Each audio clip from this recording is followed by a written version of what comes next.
You have discussed about, we have to discuss about a complex number. Yes. So when we are discussing about a complex number, we can represent it with respect to the so Right. which can be good to express. So I'm trying to ask, have you done or have you discussed about the subset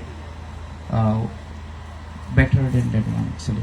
We cannot use a 3D coordinate exactly to describe. No, we can't use three-dimensional coordinates to describe a function from xy real to xy imaginary. Of course, it depends on what kind of function you're using. It could be x real, x imaginary being mapped to y real, or the other way around. But I don't believe I don't believe that normally you can express something actually useful concerning real and complex numbers with a three-dimensional space.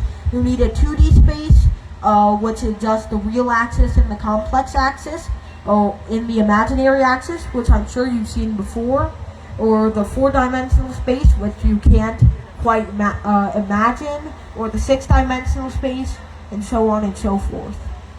So, I guess that's the best answer I can give. Yeah.